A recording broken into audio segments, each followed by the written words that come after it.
Olá, sejam bem-vindos. Meu nome é Juliana, faço parte do grupo Simon e somos alunos da Universidade de Pernambuco, UPE, estudante de engenharia. Este é um projeto de disciplina de programação 2. Este é o 5º vídeo da nossa série sobre estruturas de controle, em C.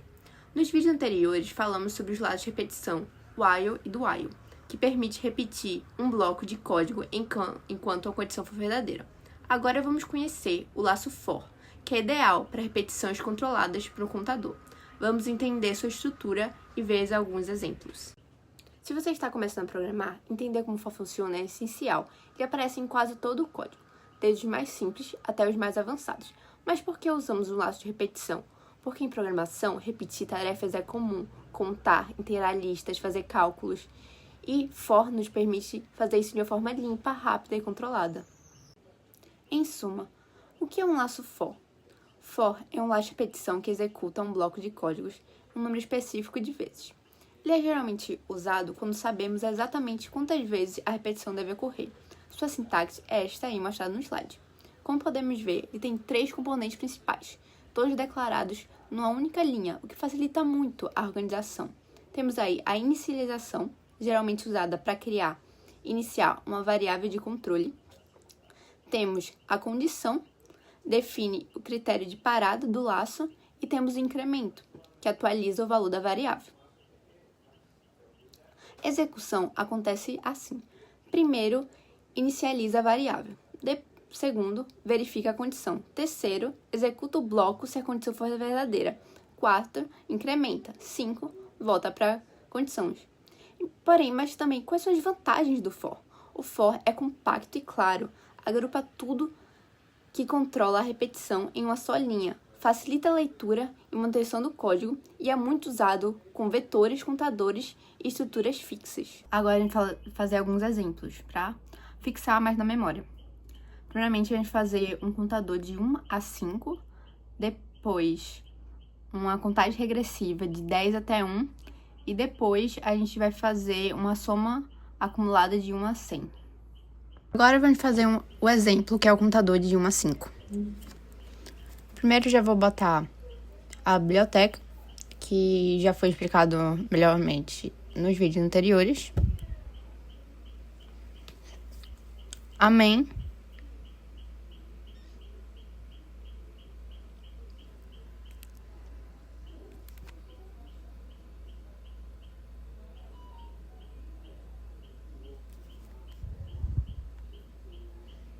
Pronto, agora eu vou escrever a parte principal, que seria o for, né? E o que tá acontecendo nessa linha? Eu tô declarando uma variável inteiramente chamada i, começando em 1, isso seria a inicialização. Depois é a condição, que é i menor ou igual a 5, isso quer dizer que o laço vai rodar enquanto i for menor ou igual a 5. E por fim, o i++, que significa que a cada repetição a gente vai somar 1 na variável i. Agora eu vou botar o printf, que esse comando vai imprimir o valor atual de i e depois pular para a próxima linha.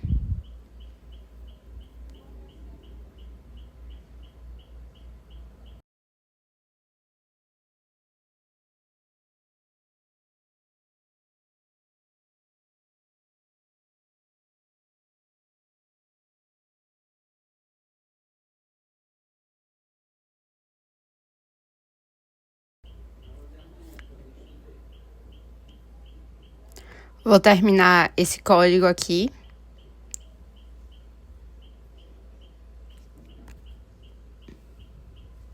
Pronto, está aí o código completo.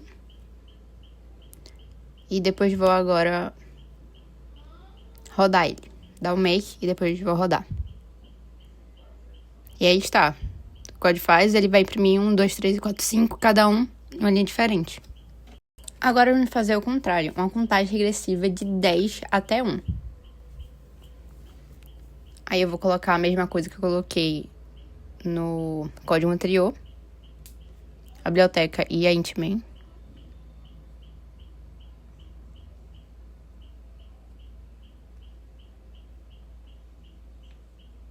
Agora eu vou fazer o for. Aqui a variável i vai começar em 10.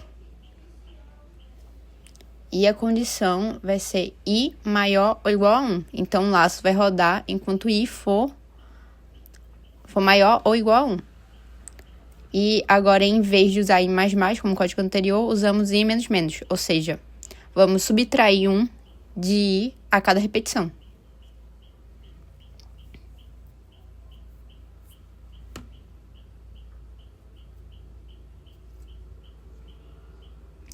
E vou colocar o printf, que isso vai imprimir o valor de i, que começa em 10 e vai caindo 9, 8, 7, até chegar em 1. E quando i virar 0, a condição i maior ou igual a 1 não é mais verdadeira e o laço irá parar.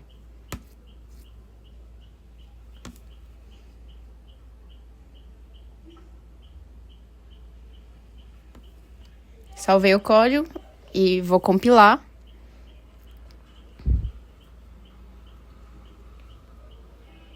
Vou mostrar ele agora rodando. Pronto, aí está.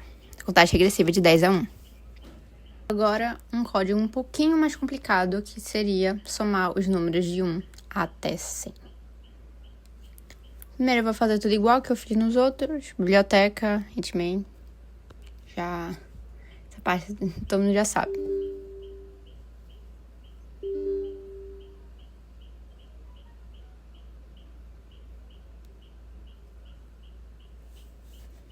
Primeiro eu vou fazer fora do laço, eu vou criar uma variável que vai acumular a soma, que seria o i de soma igual a 0.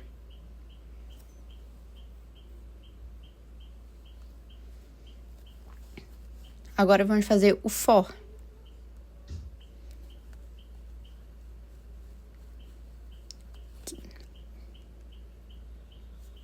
O que está dizendo aí?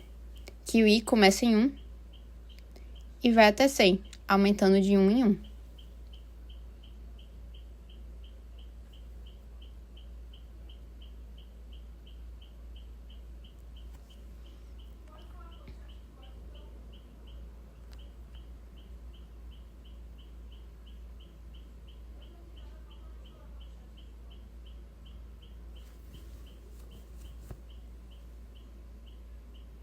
Dentro do laço eu estou escrevendo agora a soma.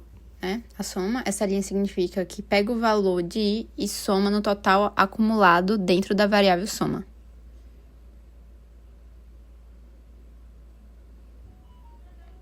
Na primeira repetição, soma vale 0 e somamos 1, vira 1. Depois 2 vira 3, depois 3 vira 6 e assim vai até somar tudo até 100. Quando o laço termina, o valor total da soma está guardado na variável. E aí eu fiz, o print. E pronto.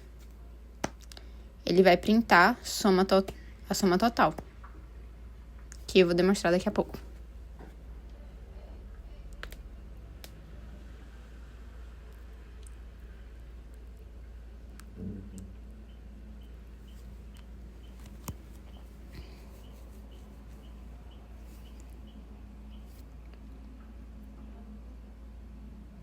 Pronto, aí eu vou compilar e depois vou rodar.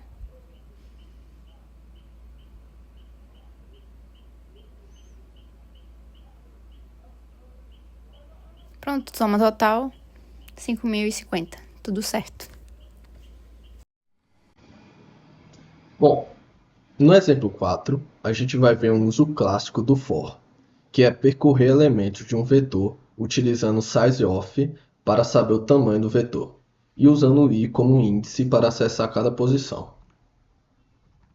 Então, partindo para o código, a gente primeiro precisa escolher a biblioteca que a gente vai usar durante o código. A mais comum e a que tem quase todos os códigos em linguagem C é a stdio.h. Pronto. Aí depois a gente vai abrir um main. A gente vai abrir um main aqui. Aí abre as chaves, que vai ser o laço dele.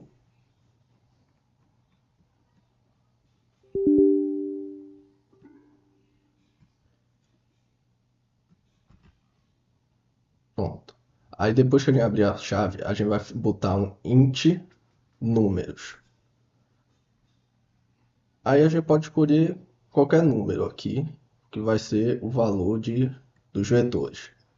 Aqui eu criei um vetor chamado números, que contém 4 números, vou botar 4 números inteiros, 5, 10, 15 e 20. Onde cada um desses números ele vai ter um valor. Então, o número 0 vale 5, o número 1 vale 10 e assim por diante, que é o índice dele. Aqui a gente vai fazer o tamanho do int tamanho. Aqui eu estou usando uma técnica muito comum em linguagem C para descobrir quantos elementos tem o vetor. Como não temos essa função automática, fazemos isso.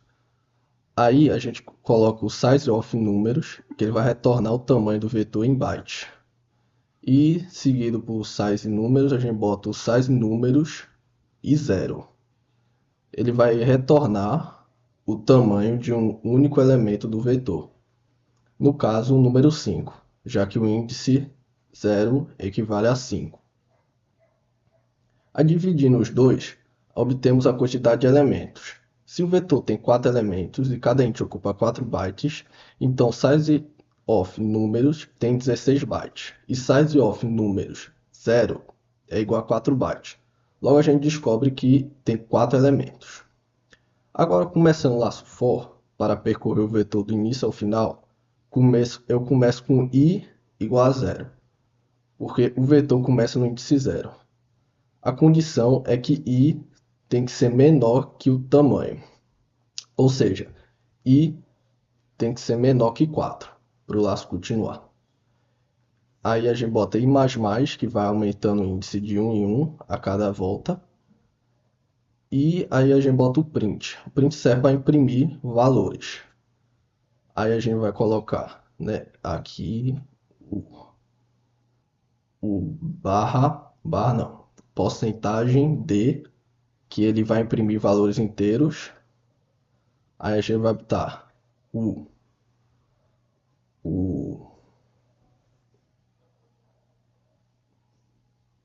barra n, para ele quebrar a linha, as linhas não ficarem na mesma. Colocar o i, que é o índice atual, que ele vai imprimir a posição do vetor atual. E a gente vai colocar o valor armazenado no número do índice, que é o número i. Pronto. Aí, fazendo isso aqui, a gente só precisa colocar agora para retornar a 0. Tem que ajeitar aqui, que eu escrevi um size errado. Aqui, size off. Pronto. Aí a gente dá um make no código que a gente acabou de criar. E a gente executa o código. Pronto. Tá vendo que ele imprimiu os valores que a gente tinha colocado, né? Ou seja, o laço percorreu todos os quatro elementos do vetor, do primeiro ao último, e exibiu o valor de cada um com seu respectivo índice. Esse tipo de uso do for é extremamente comum na linguagem C. Agora que já vimos o for, vamos entender como ele se compara com outros laços, como o while e o do while. O for é ideal quando o número de repetições é conhecido, enquanto o while é melhor quando o número de repetições depende de alguma condição dinâmica. E o do while garante que o código será executado pelo menos uma vez, mesmo que a condição dele seja falsa. Aí ele vai ser executado só para verificar a primeira vez. Aí, quando eu devo usar? O for, né? É quando a gente sabe quantas vezes a gente vai repetir e você deve usar ele antes de executar o código. O while vai ser quando a gente não sabe o número exato de repetições e também vai ser antes de executar o código. E o do while é quando queremos executar pelo menos uma vez e tu vai usar ele depois de executar o código. Agora, um erro recorrente que pode acontecer quando estamos trabalhando com for é esquecermos o incremento. E o que isso acontece? O que isso causa, né?